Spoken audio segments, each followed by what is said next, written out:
Hello, I'm Anna Estrada, and welcome to Gaia Art Bar, where we invite conversation with visionary artists and healers who work with the frequency of land, light, and sound in mystical ways. In this debut series, Creative Sovereignty, we'll explore what it means to trust our inner authority and anchor ourselves into presence while we express our vision and offer service in our complex world. And today I'm thrilled to have Tara Lloyd join us again for another conversation. And she's based in Salt Lake City, as am I. And she's the founder of Connect Healing Arts, where she offers Reiki fusion therapy and shares with us how ancient practices can support modern living. So hello, Tara. Hello, Anna. So happy to be here again. Thanks so much for joining me. So we're continuing our conversation about sovereignty, creative sovereignty, specifically for artists. And I Right. wanted to share a little bit about, my perspective on what creative sovereignty is. And Right. it really is a state of being Mm. where we're in alignment with source and that we're Mm. aware that that source is inside of us. So there's this cultivation of an inner authority. And that's very important for creators and artists and people who are making choices that may not be um, as mainstream of a path that we could have chosen. And so it's something that I think many of us strive for, and it's a process. So what do you think about that when I talk about sovereignty and the process of cultivating that? So let's talk about again what you just started with. And so the source energy is that what we're talking about, is cultivating that, bringing that in. It's more a remembrance. It's always Okay. there. And it is actually moving the focus from wanting to bring something in to becoming aware of what's already inside of us and So it's not getting something, it's about allowing allowing. that Yeah. source to express um, from that awareness inside of us. And that's a big shift. That can be a really big shift because, we know that oftentimes where we can be in a state of feeling separate from that source, and that's part of being human. And, that's the process, um, which is really about dissolving that experience of separation from our true self, from source within us, dissolving that separation and then experiencing that as who we are. So Yeah. that's the big paradigm shift that Yeah. um, occurs when when we do this deep inner work. Yeah. So this is really for our creative artist folks out there that are seeking maybe help with process, alignment, Yes, yes, focus, and ideas. yes, because and this is why I was inspired to create Gaia Art Bar to create a sense of community during challenging times where we can discuss that deep creative process and fulfillment of experiencing that state with other people who are in that process, because it's not something that everybody goes through necessarily at the same time. So I may be going through that individually, but people around me and people close to me may not understand what it is I'm experiencing, because it's not happening for them at that time. And that creates for the the seeker, the person that's going through these transformations, it can be very disorienting and create, escalate anxiety and fear. Oftentimes you may even think that you're kind of going crazy, and so it's really helpful to connect with other people who are also going through this and have the support to actually make it through, through that breakdown that leads to a breakthrough. And and then one of my symbol that I work with is the blue morpho butterfly.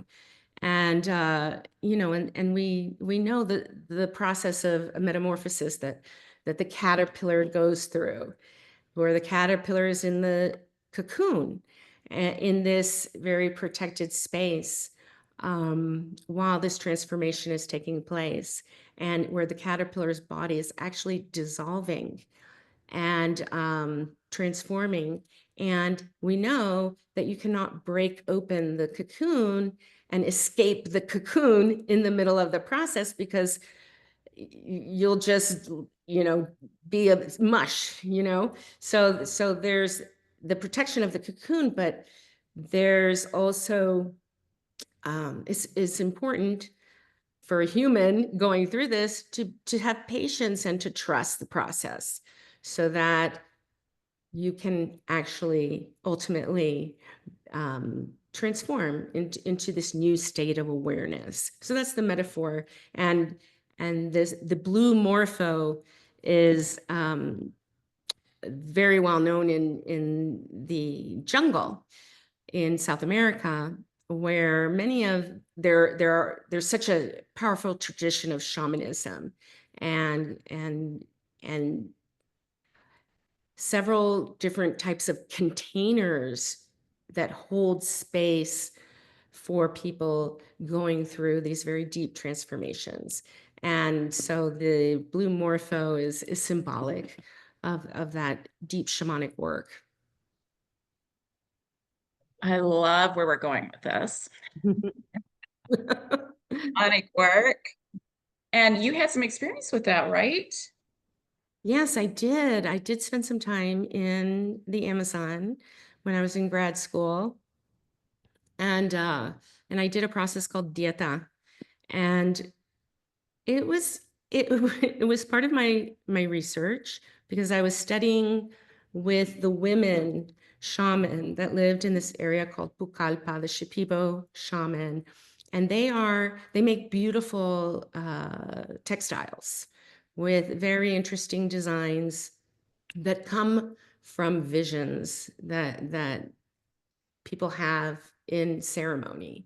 And so I spent some time there getting to know these women and working with them. And so I participated in dieta, which is usually about 10 days. And you're basically enfolded by the jungle.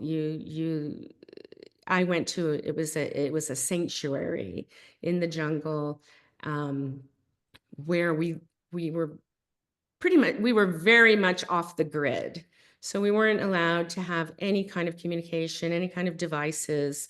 Um, and so we really had to be in that space of solitude, and also which is a little scary to be off the grid in our culture, for an American person to go and really be off the grid, and not have that communication with the outside world.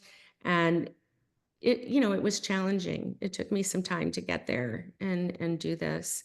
But you go through these, if you know so if you go for 10 days, you probably have about 4 ceremonies, where you work with plant medicine, and then the other days you're in solitude processing.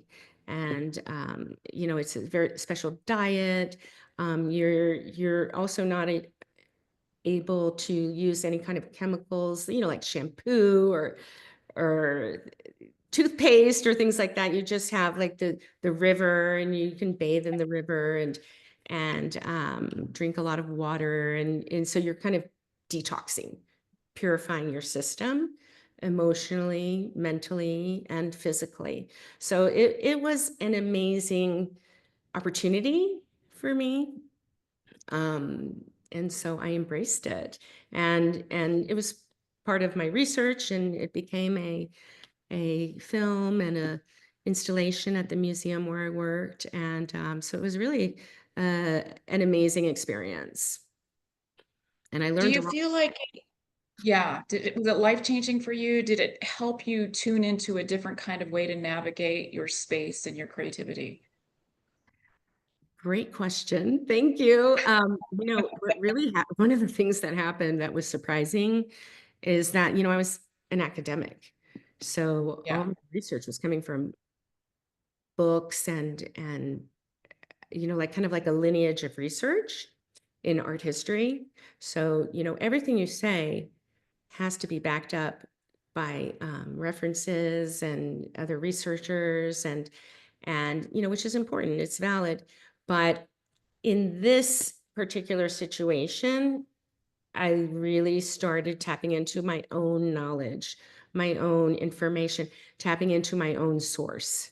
And the experience facilitates that, so that you start to tap into that inner authority. You start to trust your own perspective and your own process more so than secondhand knowledge. So it was an amazing shift for me to really start to experience my own uh, information and knowledge and my own perspective to stabilize in that, and then further cultivate it when I returned home. Yeah.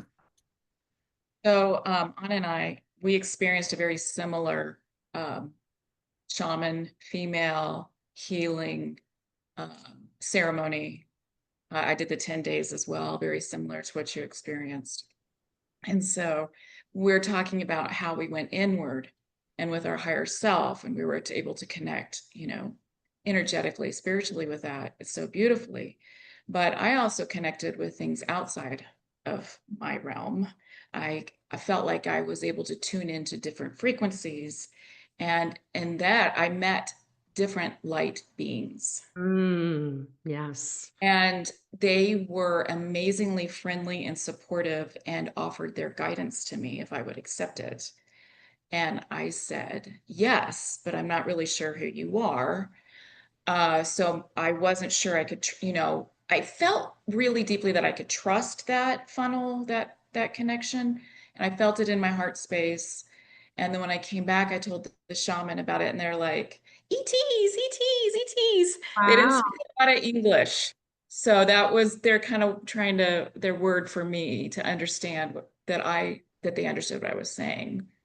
And that part of their process was this heaven and earth connection, to connect heaven and earth, and that these were angel guides, if you want to call them that, light beings, love beings, that were here to assist us and assist me in growing a loving space here. I wondered if that happened to you, and I've spent a long time figuring out who those light beings are, and I have a very good understanding and sense of who they are now. Mine are Pleiadians. And yeah, and I was curious about your experience with that and what happened there with you. Yes, absolutely. Yes, there are so many experiences like that occur in the ceremonial space, because um, it's like the ego, or just like the practical mind, which again is very important in daily life. Um, but it takes a step back, and so there's an opening of perception, and that's a big purpose of working with medicine, or having any kind of retreat like this, where you are stepping away from your comfort zone, stepping away from what's familiar, and in a space and being held. And so, yes, like there's this idea, the shaman is like a conduit between the lower world, the earth, the inner earth, and the celestial realms. And so in shamanism, you're always working with the upper world, the middle world, and the lower world. And you have the capacity to travel and move through these different dimensions. So in the lower world, we're going to be working with the serpent, and you will experience beings coming forth to communicate. And then, in the jungle, we were working with different spirit guides that came forth in animal form, like the jaguar, for example. And then in the celestial realms, there are absolutely beings of light that come forth to communicate and to share and to teach. And yes, some of these are galactic beings. And oftentimes they come forth as a collective, like a frequency that they because it's they're these beings of light are vibrating at a frequency that we start to meet them at. And in these ceremonies, there's a shift in our vibration, and we're able to become aware of them because they're always present, but then we become aware of them, and there's communication. And so for me, there was a collective that had to do with the Venus light beings. And these are different archetypes. That's another thing that is important to understand, that each frequency is like an archetype. It's a facet of the divine, and in this beautiful tapestry, interconnected tapestry of life, right? And so the Venus beings of light are a very specific archetype about self-realization and really coming into your own fullness of who you are. What is yes, we are all interconnected, and there's this oneness that we start to experience, but you also have your individual path and your individual purpose. And so the Venus light archetype, the way I experienced it, is about coming into your own fullness and really choosing yourself, your path. And it's kind of like, one of the metaphors that was given to me is, when you're a flower that's blooming and blossoming. So let's say you are a tulip and you're opening as a tulip. The tulip is not going, oh, well, what's the rose doing? Like, I want to be a, or no, that daisy looks really cool. I want to be this daisy over there. No, you're going to be the most beautiful, fullest tulip with the most beautiful color, rich color, and energy and beauty that is unique to this tulip, which is different from the frequency that the rose holds, for example. So it's really about accepting your uniqueness along with your oneness. So Well, I love that in the process, because sometimes we as creative artists get caught up with what's popular, or, comparing ourselves to other artists, maybe, feeling like I'm not good enough, or maybe, judgment, all these things. It sounds like that can help maybe kind of break through that a little bit.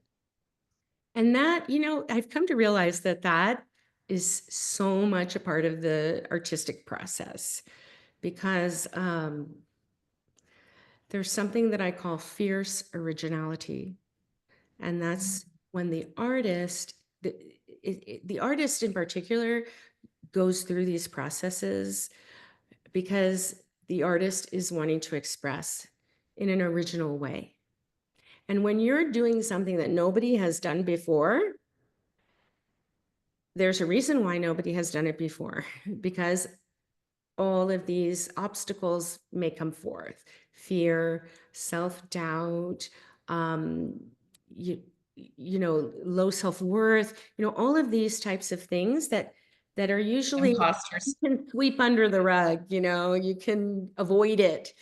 But when you're in the creative process, you're in the fire, and it's like there's no choice. You have to go through it. You have to feel it and be with it. And it's hard. It can be very unpleasant. In fact, like my son, he is starting film school, and he was creating his portfolio, and he was creating a series of videos. And there was one day I knew he was working, and I could see him entering that state, where there was this pain and there's this doubt, and why am I doing this? And this is terrible, and nobody's going to like this. Like all of that, I could see it. And so I said, Gabriel, you are an artist. You're showing me right now you're an artist, because everyone goes through that in the middle of an important piece of work. It's going to come up. And so with time, with experience, we learn how to be present with that. And we learn how to be able to feel it first and foremost, to be able to allow that to move through, because that's the obstacle. So you're always going to hit it when you're moving towards fierceness in your art. You're always going to hit that.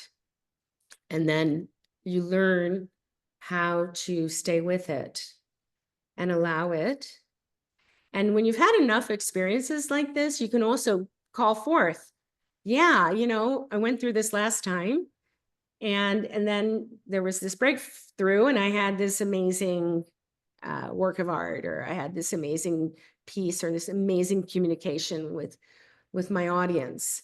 And which, there's nothing like it. It's so fulfilling when you've created a body of work, and it really is expressing your spirit, and it's emanating a certain authenticity that people feel. Because you've been through that, because you didn't avoid it. That's what makes it authentic and original. I read that it is the most powerful energy to have is authenticity.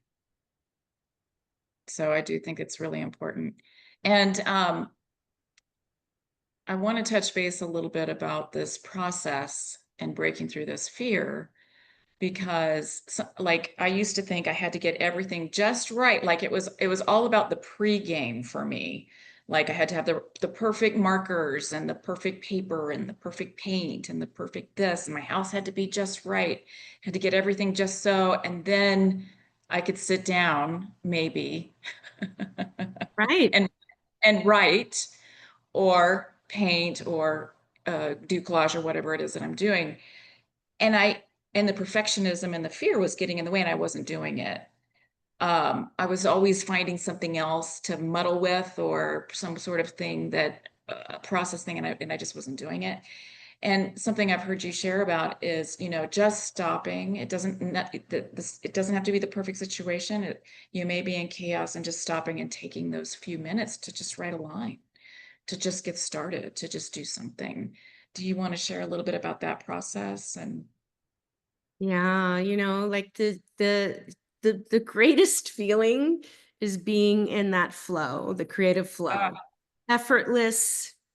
It's effortless. In the Tao Te Ching, they call it the Wu Wei, effortless action. It's just an amazing feeling. And it can come and go depending on our state, and what it is we're meant to experience in the moment.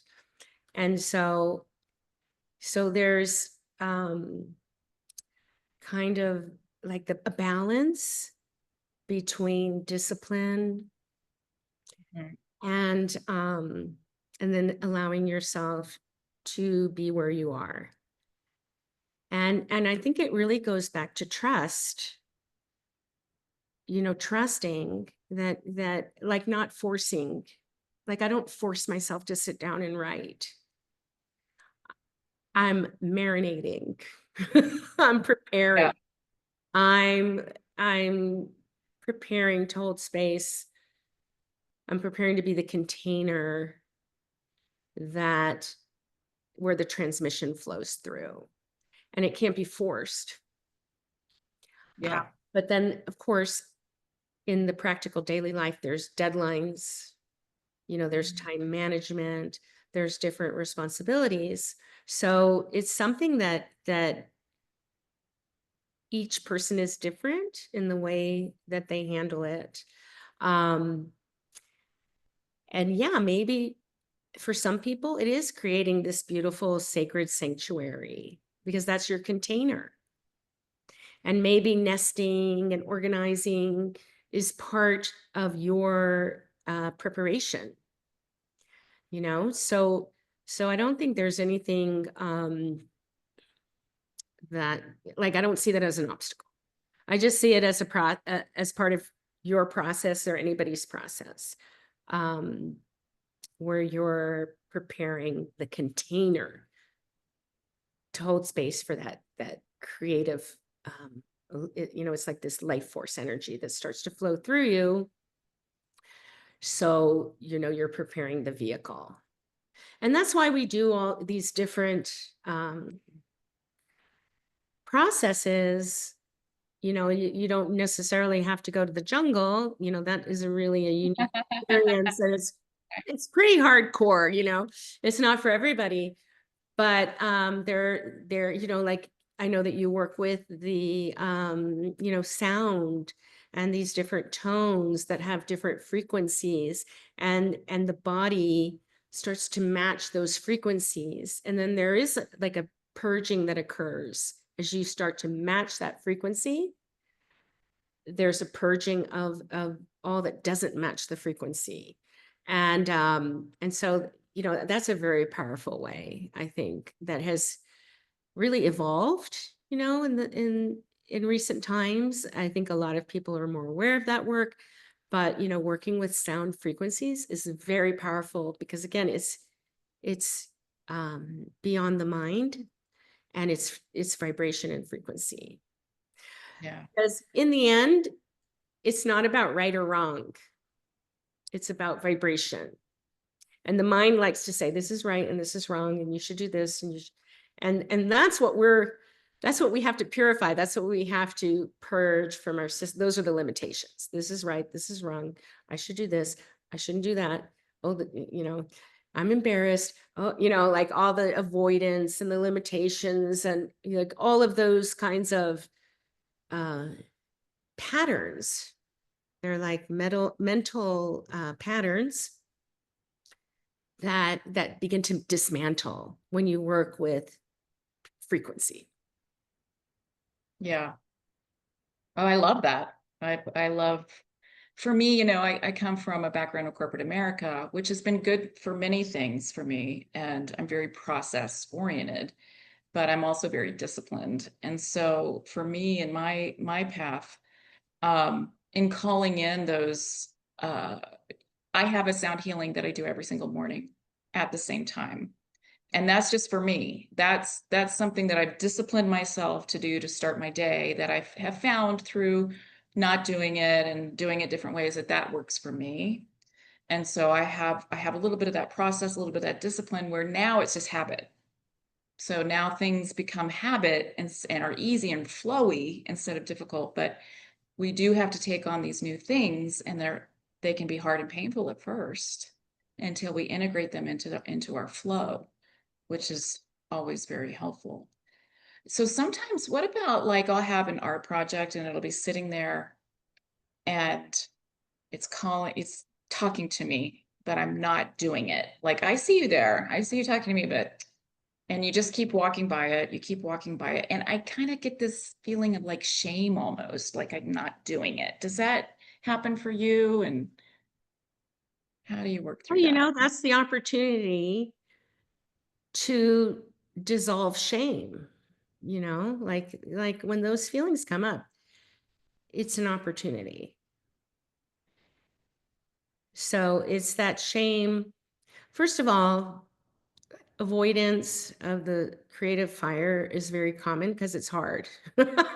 Once you're in it, it's hard, it's not like an easy thing. And so yeah, like if I have and I'm a writer, so if I have something that's complicated and challenging and that's going to push me, yeah, sure, I have some moments of avoidance.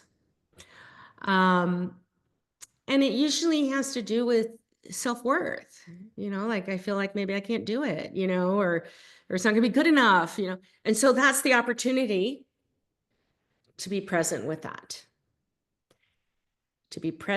feeling, and to allow myself to feel it, because that's the key um, of dissolving these obstacles, is that one, unfortunately, we have to feel them. And that's how they process through our system. And then the next time, maybe it's not so strong, or the next time, maybe it doesn't happen at all, and so it kind of being presence, and that's just breathing into it and staying with it, instead of distracting ourselves in a million ways. um, Yeah, that's the key, presence, yeah. and just And being is there a present. point where you share what you're doing with somebody else? Like ask you like, this is what I'm doing. What do you think about this? And do you share that with people, or do you just keep it personal to you until you're done? And then maybe share it or not. I don't know. Depends, it depends. Most, because now, like I do a lot of assignments and, for publication, and I have deadlines, and I have editors who also come in and support, and, another pair of eyes to make sure, which is extremely helpful in writing. So critique is really important, I think, as an artist. And that's something that a lot of people, you know, avoid, of course, because it doesn't feel good, if you feel like, but constructive criticism, with people that you trust, is very important for the artistic process to grow, Yeah, because they'll push you to beyond your limitations. That's like another tool, where you will go beyond, what you would normally do, when you're working with other people. If it's like a new project, yeah, I'm cautious, yeah. because again, if it's original, Mhm. people may not understand it. Right, They may even dismiss it, or they may even say you can't do that, and so then that is not helpful. right, So you also have to protect your creations, like a little baby, like you just protect also, you create the container, and then you choose when and where and who you right, start to share it with. And sharing is super important, because in the end, art making is about communication. Mhm. So you find your way of sharing it. And so there's a really fine line, Yes, between chasing your audience, yes, um, and feeling that pressure to hustle in a way, to get your work out there, to, connect with other people. So, there's a balance. And Yeah. it's not one way or the other. There's just, you have to keep it in balance. I think it's a very delicate dance. And if you are working for clients and you're trying to be authentic and create originality and for them, and then they come back and they're like, no, I don't want that. I want this. And it feels off. It doesn't feel like on beam to the original intention. I mean, as an artist, taking a stand in why you're doing what you're doing and offering that to them, I think that can be challenging sometimes too, especially in writing something and creating stories. I know you interview amazing artists, and that's a whole nother process, that interview process with another artist, then writing their story, right? I mean, all of that is a very delicate dance.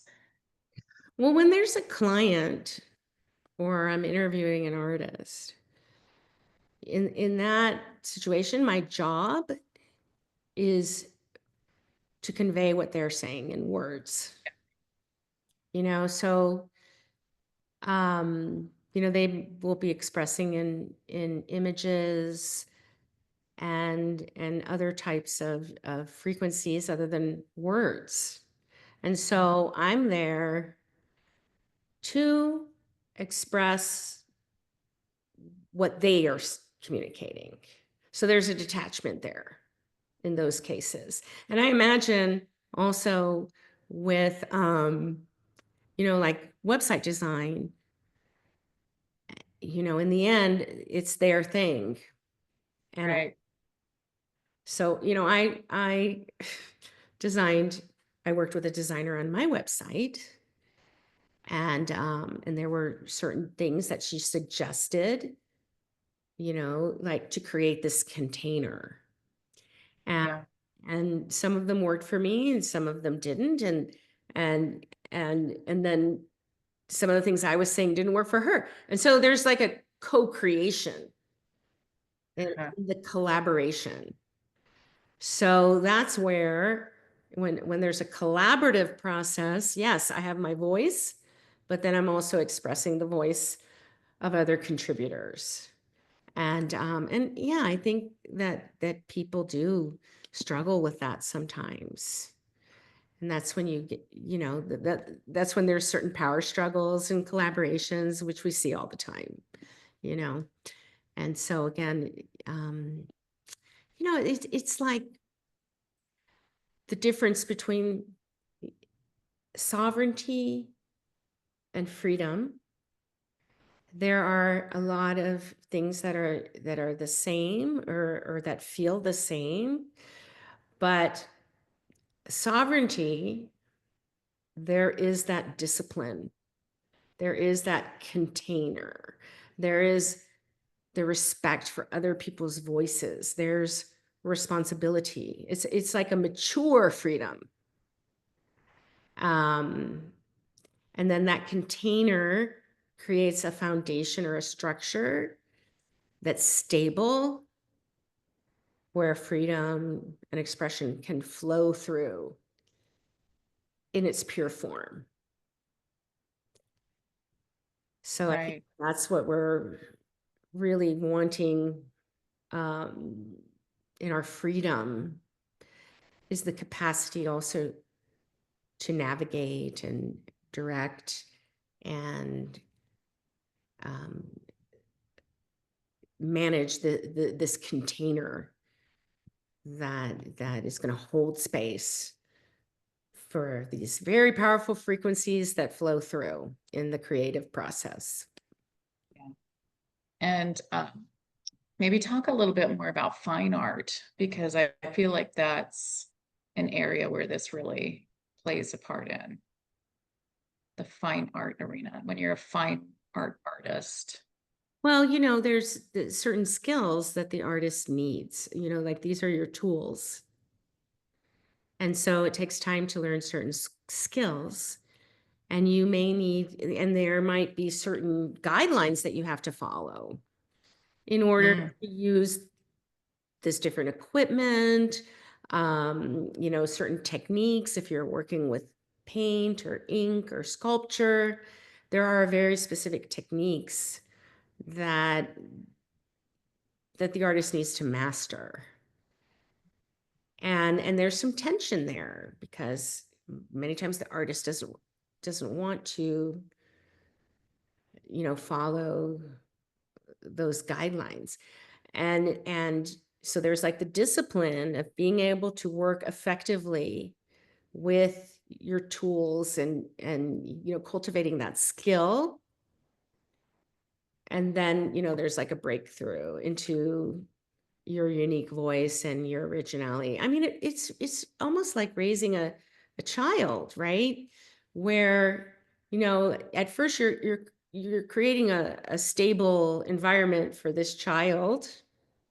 But as the child grows and matures, and we talked about this in our last podcast, that the most loving thing a parent can do is to let them go on and make their mistakes, and so they're working from this foundation, from this container, but then they're also experimenting with life and there's this space to make mistakes and learn from those mistakes and all of these, so going back to this whole thing of, these shifts in consciousness and authenticity, that comes from going through these hard times and coming out on the other side with a different perspective that may be deeper, richer, um, more powerful. It Yeah, really, when I'm working with a new medium, I try to allow myself to know that I say it's practice, not perfection. right. Practicing with this new me, it's not going to be perfect. And my first go around is going to be different than my like 10 times down, 100 times down. It's going to be very different outcome. But I birthed that process of that baby process, that infant, and help it grow into something where it's more my vision, but I know that process is real for me. Like when I'm taking on a new medium or trying something different, I give myself that grace. I give myself that period that this is practice with something new. And this, it may look curly, it may look weird, it may not look like what it's in my head, but I give it space and I give it grace to grow and to learn, to practice. It helps me enjoy it more. And it can be frustrating because you have like a vision in your mind Right. and it may take time to cultivate those skills. And that can be frustrating. And that's when, this kind of darkness comes forth, I'm not good enough, or, oh, I can't do this, and I'm never going to get it right. Like all those kinds of um, thought patterns can come forth. And so it's something that's not easy. And and we just learn Yeah. how to be patient with Yeah. ourselves and I allow think that, ourselves to learn. yeah, I think something that happened to me, I was in Virginia and I went to the Virginia Museum of Fine Arts, which is a lovely, amazing museum, by the way. And they had an artist there, and I don't even remember the name of the artist. It was complicated to say, and I'm not good at that, remembering those things. But this artist had this particular representation of a person that he was trying to draw. He had over 100 different drawings of this one idea, and they were all in the museum. And it was kind of shining light on his process and how he got from here to here. And it was those beginning pieces were as important to me as what he considered his end state. And Yeah. so, not throwing away those beginning pieces, knowing that this is a beautiful part of the process at the beginning, and they were just as cool and wonderful as the ones he did 100 times later. And that really meant something to me. That stuck with me, with that, the museum showing that process for him. And I think it led a lot of other artists that I talked to about it allow themselves to start and try something new and to kind of love the newness of it. Yeah, like I've always admired that aspect of being an artist, which is, borders on obsessiveness with a subject, It and can. it's going so deep with that subject, and just staying with it. That's harder for me, to be so focused on like one topic or one vision. And so I love that story, where you can really see what that artist went through, and the consistency, the persistence to Yeah. continue and Persistent. keep trying, keep trying until it became what, it fulfilled his vision, So I love that. I love to see that type of work, artist journals, and also, artist biographies are super meaningful because, you see what people go through in their life, and the ups and the downs, and the trauma sometimes that, but again, it's like, I really soften when I see somebody going through this type of thing, because if you don't go through anything, you have nothing to say, which I always tell my son that, like, when you go through something, it's hard and it sucks, and it's not preferred, but now you have something to say, you know, Yeah. these And experiences. I think you creating a space for us and you creating this community through your website and everything allows us to come to you when we're like that. It's nice to have that support and that guidance and that it's okay, and for us to talk through those things with somebody else, and you building that for us, I think is really valuable and beautiful and important. Yes, I hope, that, anybody who's going through a hard time like this, and understands what we're talking about, it's because you're going through it, that you can always reach out, and get support. And it's a co-creation. What I do is not, um, it's not like, the wisdom coming forth. It's Right, because I right, go through it, and so I right. understand it, and I can support you. I can co-create with you, and Yeah. remember some of these things that are helpful. And Yes. so I it's want to plug you a little bit here, honey. I just want to say, if you're an artist and you are, going through this, Anna offers private one-on-one sessions through her website, which is amazing. So take the opportunity to connect with her one-on-one. You'll be very grateful that you did. oh, that'd be great.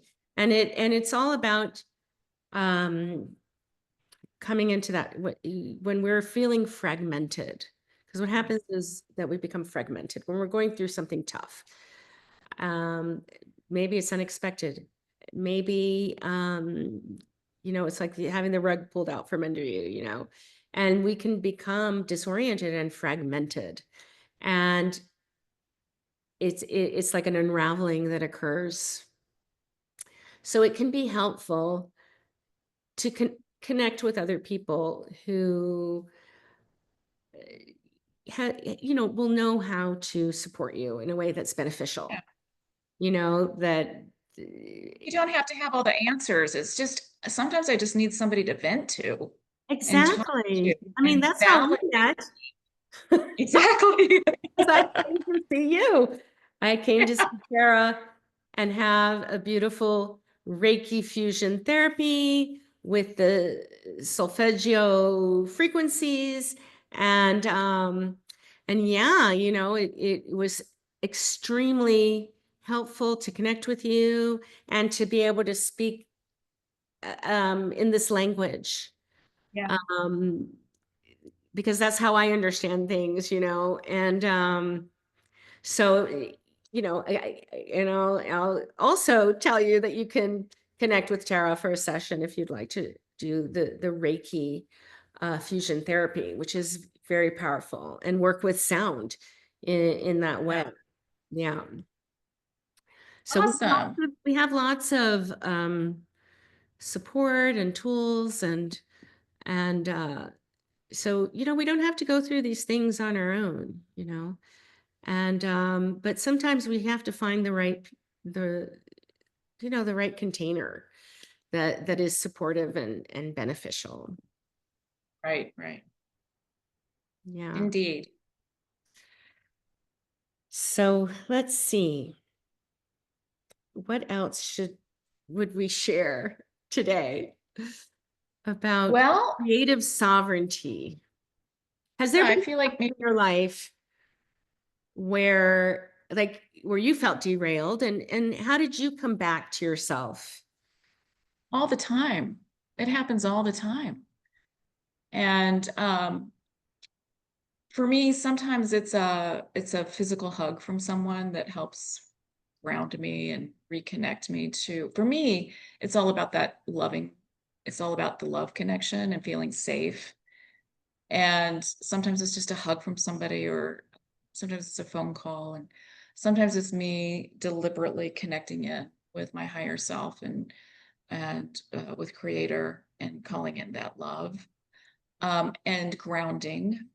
Sometimes I'll walk barefoot on the earth. I'll sit by a tree, and just connecting and feeling safe, and to remind myself that this, if it is something authentic and new and different, I am birthing something new and different, and it is going to be painful.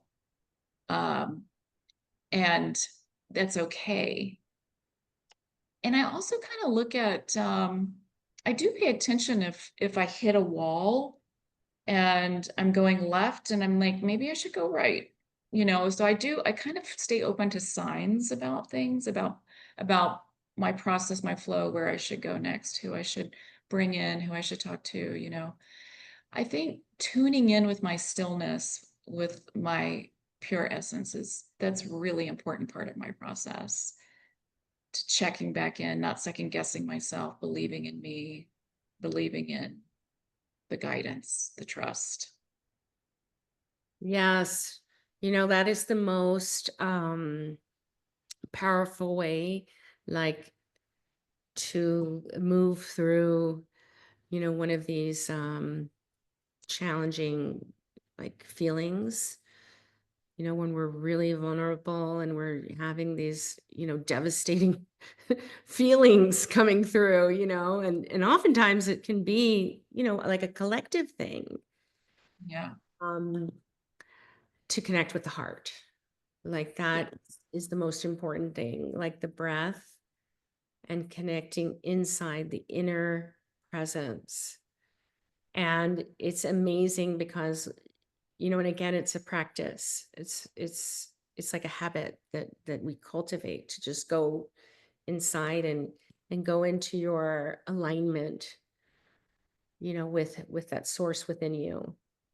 And it's done very simply it's not complicated at all. You just focus on the inner field, the heart area. Also, another very effective and way to do it is to focus on the breathing, because when you're focusing on the breath, just focusing on the inhale, the exhale, the mind can take a break, because you are directing the focus to your own spirit, your breath. And that's what all these practices are for. Like, mantra repetition is a powerful tool, because the mantra is a divine sound. It's a frequency. And so you have your mantra, and then let's say some there's a challenge. There's like a mental challenge or an emotional a trauma that's in your field, that's activated in your field.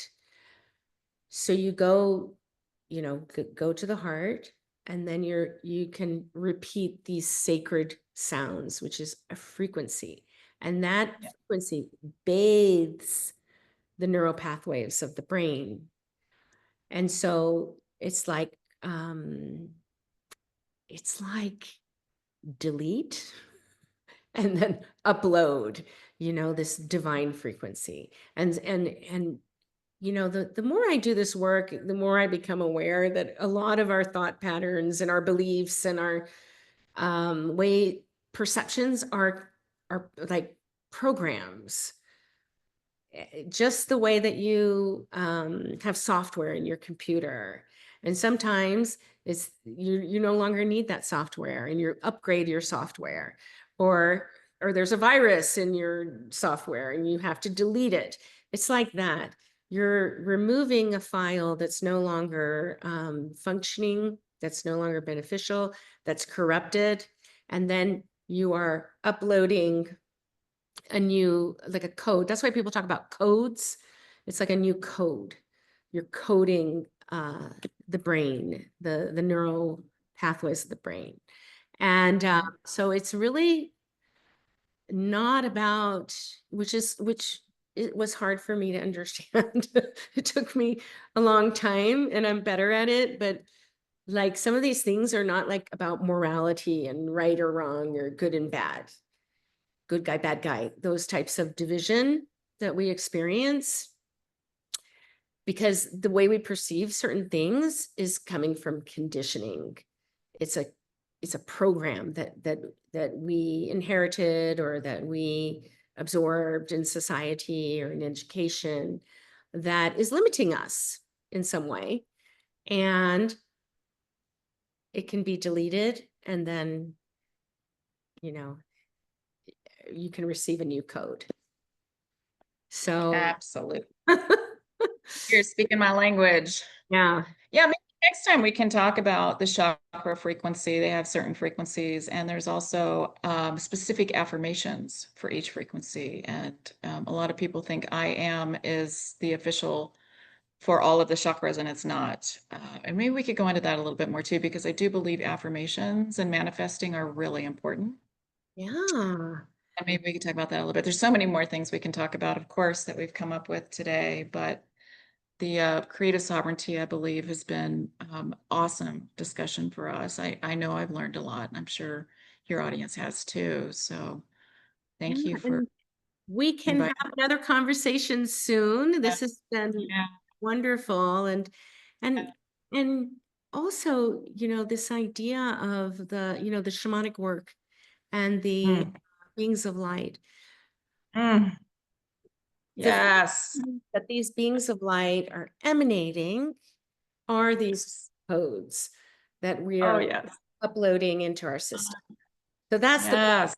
working with beings of light, because they are at another like another frequency that Yeah. may be beneficial, that we may even be calling to us because we're starting to open up to that frequency. So then we start to recognize that. And Yeah. so these spirit guides, these beings of light, and then also archetypes, which come through, um, is part of the coding that we're doing to experience another dimension, another way, another state of being. So I think we still have a lot to talk about, Tara. Yeah. I hope I you'll think join me also, again. absolutely. I think they have a lot to say to us too. And this channel may be an opportunity for them to help us. So yeah, I think it'd be great. Yeah, and another topic that's super interesting that we can get into is channeling. Yes. I And love it. there's artists that I've studied and worked with. Um, Hilma F. Clint is one of them, and where she was channeling beings of light, and Yeah. it has been revealed that she was the first artist to create an abstract work of art. And for a long time, people thought it was Kandinsky. And then it was revealed that she had done this before. And it's almost like the artists start to tap into this archetype or tap into this frequency, and it becomes, it spreads. But part of her process was channeling and connecting with these light beings that were guiding her. And so I'd love to share more about what I've learned about her and with all of you and at Gaia Art Bar. So thank you so much, everyone, for joining in. I will put links to our websites and emails in the description, and feel free to reach out for for just a conversation, just a connection is wonderful. And so I hope to hear from some of you and that you'll join us. And if you've enjoyed this, please like and subscribe so you'll be notified when we have our next conversation. So thank you, Tara. Thank you. Love you, Anna. Align with the divinity that is you.